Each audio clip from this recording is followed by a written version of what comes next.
CJP protest का ये चेहरा तो आपको याद होगा, नाम है मोहम्मद जुनैद। मोहम्मद जुनैद पिछले 25 दिनों से सीजेपी प्रोटेस्ट में जो भी छात्र आंदोलन कर रहे थे उनको खाना पानी पहुंचा रहे थे, क्योंकि इतनी कड़ी धूप थी और कोई व्यवस्था नहीं थी, पीने का साफ पानी नहीं था। तो ये चीज़ जब जुनैद पहली बार प्रोटेस्ट में पहुंचे तो उन्होंने देखा कि इन सब चीज़ों की कमी है और छात्र जो है भूखे प्यासे वहाँ प्रोटेस्ट कर रहे हैं। ऐसे में उन्होंने सोचा कि मुझे छात्रों की मदद करनी चाहिए और वो पहुंच गए छात्रों की मदद करने के लिए। पहले उन्होंने छोटे लेवल पर स्टार्ट किया, उन्होंने एक छोटा स्टॉल लगा, वहाँ उन्होंने पानी बांटना शुरू कर दिया, खाना बांटना शुरू कर दिया। धीरे धीरे उनसे लोग जुड़ते गए, उनके फ्रेंड्स जुड़ते गए और ये जो हेल्पिंग नेचर था उनका वो बढ़ता गया और जो मदद करने वाले लोग थे वो बढ़ते गए और ये सीधा ट्रक ही लेकर आने लगे। तो इनकी वीडियो बड़ी वायरल होने लगी कि पानी की कमी थी तो ये पूरा ट्रक लेकर आए और वो ट्रक वाली वीडियो भी वायरल थी। 25 तारीख को शनिवार को जब धर्मेंद्र प्रधान ने अपना रेजिग्नेशन सौंपा, उस दिन पूरे प्रोटेस्ट में हर कोई मौजूद था जो पहले दिन से इस प्रोटेस्ट में था। सिर्फ एक शख्स वहाँ से गायब था, वो था मोहम्मद जुनैद। मोहम्मद जुनैद आखिर कहाँ था? जो पहले दिन से दूसरे दिन से मदद कर रहा था वो आखिर कहाँ चला गया? हर कोई जानना चाहता था कि मोहम्मद जुनैद कहाँ है। हर कोई उन्हें थैंक्स बोलना चाहता था, हर मीडिया कर्मी उनसे बात करना चाहते थे, लेकिन मोहम्मद जुनैद कहीं नहीं नजर आए। उससे एक दिन पहले मोहम्मद जुनैद का एक इंटरव्यू आया था जिसमें उन्होंने कहा था कि मेरे परिवार वालों को डिटेन किया जा रहा है, मेरे परिवार वालों को पूछताछ के लिए बुलाया जा रहा है और उन्हें पुलिस स्टेशन में बिठा कर रखा गया और उनके पासबुक चेक किए जा रहे हैं, उनके बैंक अकाउंट चेक किए जा रहे हैं, उनके पापा को पुलिस स्टेशन में बिठा कर रखा गया है, उनकी बहन के ससुर को भी पुलिस स्टेशन में बिठा कर रखा गया है। ये गाज़ियाबाद पुलिस थी और बाकायदा गाज़ियाबाद पुलिस ने पूछताछ के बाद उनके परिवार को छोड़ भी दिया। लेकिन क्या कुछ हुआ? उसके बाद जुनैद कहाँ चले गए? हर किसी के मन में सवाल था। पहले हम सुनते हैं कि जुनैद ने ललन टॉप को एक इंटरव्यू दिया था जिसमें ललन टॉप को इंटरव्यू में उन्होंने बताया था कि कैसे उनके परिवार को पूछताछ के लिए और उनकी बहन के ससुर को सबको डिटेन किया जा रहा है, सबसे पूछताछ की जा रही है, सबसे जो पासबुक है वो मांगा जा रहा है कि उनके बैंक अकाउंट्स देखे जा रहे हैं और उनसे एक एक डिटेल्स ली जा रही है। तो पहले सुनते हैं उन्होंने क्या कुछ कहा था ललन टॉप को, एक बार वो सुनते हैं। कल शाम में मेरे घर पर पुलिस आई, मेरे पिताजी को लेकर गई उठा करके और वो देर रात फिर उनको छोड़ दिया। उसके पश्चात सुबह 9 बजे फिर से मेरे पिताजी को पुलिस घर से उठाकर लेकर चली गई और इसके बाद उनको नहीं छोड़ा। उसके बाद मेरी बहन रहती है मेरठ में, उनके ससुर को और उनके देवर को उठा कर लेके गई। ये मसूरी पुलिस है, गाजियाबाद ज़िले की मसूरी थाने की पुलिस। उसके पश्चात मेरे जो सभी बहन भाई हैं, मेरे पिताजी माताजी, सबकी पासबुक वो जब्त कर लिए, सबके आधार कार्ड्स जब्त कर लिए और ये कह रहे हैं कि मेरे थाने में कि मुझको लाके यहाँ पे दो तो हम आपको छोड़ देंगे, इतना आप नहीं लाके दोगे। तो आप क्या मसूरी थाने में वांटेड हैं? नहीं, मैं शून्य अपराधी, जीरो है, कोई अपराध नहीं है। अपराधी हम तो छात्रों के लिए संघर्ष कर रहे हैं, मेरा कोई भी अपराध नहीं है। अब ये तारीख थी 24। अब 24 तारीख के बाद 25 तारीख को अचानक से मोहम्मद जुनैद कहाँ गायब हो गए? हर किसी के मन में सवाल था। कोई सोच रहा था पुलिस डिटेन कर ली, कोई कह रहा था कि वो प्रोटेस्ट स्थल से अपने घर चले गए, कुछ लोगों ने कहा कि उनकी तबीयत खराब है। लेकिन अब खुद मोहम्मद जुनैद है वो सामने आया। उन्होंने कई मीडिया चैनल्स को उन्होंने इंटरव्यू दिया और उन्होंने बताया कि 24 तारीख को अचानक जब मैं प्रोटेस्ट स्थल से बाहर निकल रहा था, उनके सामने एक वाइट स्कॉर्पियो आई पूरे फिल्मी अंदाज में। उसमें से कुछ लोग निकले और ये रिक्शे में बैठे थे और इनको उन्होंने अपने साथ गाड़ी में बिठा लिया। पहले तो इन्हें समझा नहीं, इन्हें लगा कि कोई असामाजिक तत्व हैं जो जानबूझकर इन्हें मारपीट करने आए, इन्हें मारने आए। इन्होंने पूछा आप कौन हो? तो उन्होंने कहा, उनके मुंह ढके हुए थे, उन्होंने कहा हम दिल्ली पुलिस से। तो मोहम्मद जुनैद ने बोला कि मैं ऐसे कैसे ट्रस्ट कर लूँ, आप एक बार अपनी आईडी कार्ड दिखा देंगे। तो उन्होंने आईडी कार्ड दिखाया, उसके बाद वो मान गए। फिर जुनैद की आंखों पर पट्टी लगा दी गई और उनके साथ उनके एक दोस्त उनकी आंखों पर भी पट्टी लगा दी कि कुछ देख ना पाए। पहले उन्हें हॉस्पिटल लेके जाया गया और कहीं एक जगह लेकर गए उन्हें, जिसके बारे में उन्हें ज़्यादा पता नहीं था। अब वहाँ से वो गाड़ी में ही ट्रैवल कर रहे थे और उन्हें गाड़ी से बहुत दूर ले जाकर छोड़ दिया गया। जब वहाँ छोड़ा गया, वो पट्टी हटाया तो उन्होंने देखा कि आसपास पहाड़ है। वो बोले कि हम ये कहाँ आ गए? तो उन्होंने लोकल लोगों को पूछा तो लोकल लोगों ने बताया कि ये मसूरी है। तो उनको प्रोटेस्ट स्थल से इतना दूर लेकर गए और वहाँ जाकर उन्हें छोड़ दिया गया।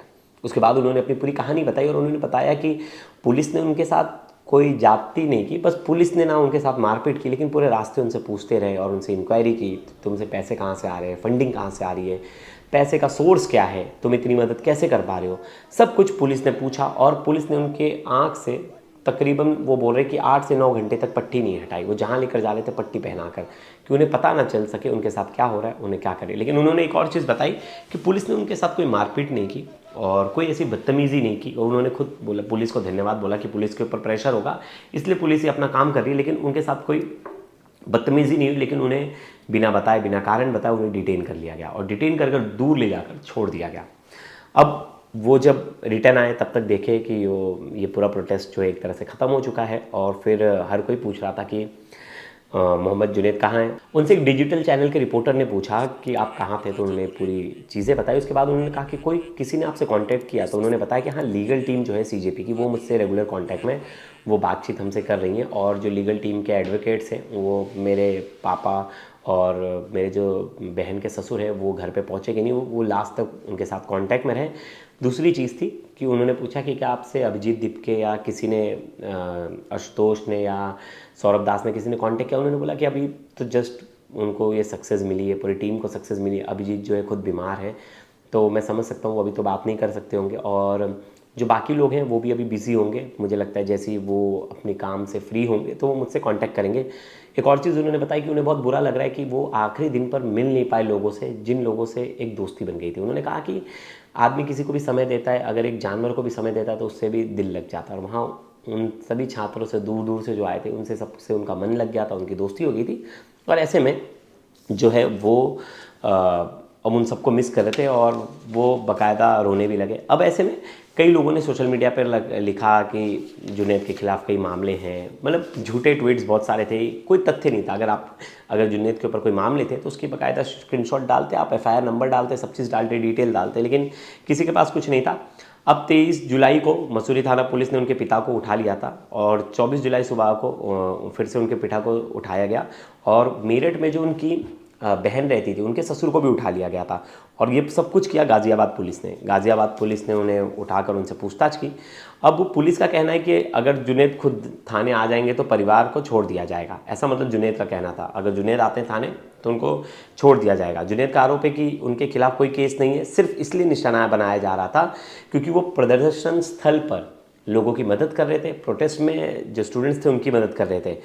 अब इस विषय में जब गाज़ियाबाद पुलिस के जो एसीपी हैं सुनील कुमार, उनसे ललन टॉप की टीम ने बात की, तो ललन टॉप की टीम ने जब बात की तो उन्होंने बताया कि जुनैद के पिता या किसी भी रिश्तेदार को पुलिस ने हिरासत में नहीं लिया था।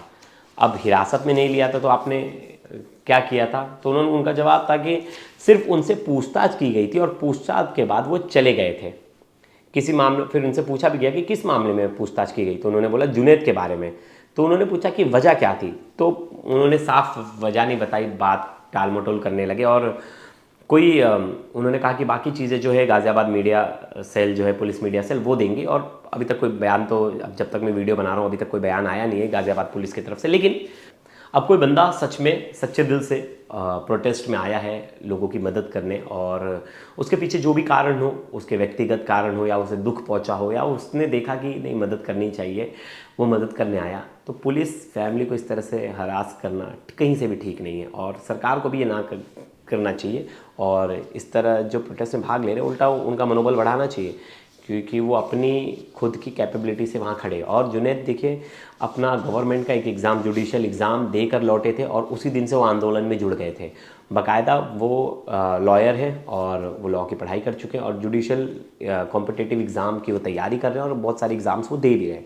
इसी बीच उन्होंने देखा कि मदद करनी चाहिए और उन्होंने मदद की। ऐसे जुनैद को पूरा देश सलाम कर रहा है, उनकी वीडियो वायरल है और हर कोई उन्हें बहुत मोहब्बत की नज़र से देख रहा है, प्यार की नज़र से देख रहा है। अब इस पूरे प्रोटेस्ट में आपने देखा होगा जातिवाद से उठकर और धर्म, ये सब चीज़ों से उठकर लोग एक साथ इकट्ठा हुए। कुछ एलिमेंट्स ऐसे थे जो जातिगत नारे लगा दे रहे थे, कुछ एलिमेंट्स ऐसे थे जो धर्म के बारे में बात कर रहे थे, लेकिन वो कुछ लोग थे। आप जो पूरी 1 लाख की भीड़ है ना, उसमें से अगर 2-3 लोग ऐसा कुछ बोल रहे हैं तो आप पूरी 1 लाख की भीड़ को जज नहीं कर सकते। मैंने देखा कई जो लोग हैं वो प्रोटेस्ट के वीडियोस डाल रहे हैं जिसमें कुछ असामाजिक तत्व उल्टा सीधा बोल रहे हैं। तो मुझे लगता है कि कुछ लोग आते ही इसलिए हैं कि वो प्रोटेस्ट ख़राब कर सकें, लेकिन ये प्रोटेस्ट अपने आप में सक्सेसफुल था क्योंकि इसमें लोग अपनी इच्छा से जुड़े। और जुनैद ने कहा भी आप कर लो जांच, मेरे खिलाफ कोई आपराधिक मामले दर्ज नहीं है, कुछ नहीं है।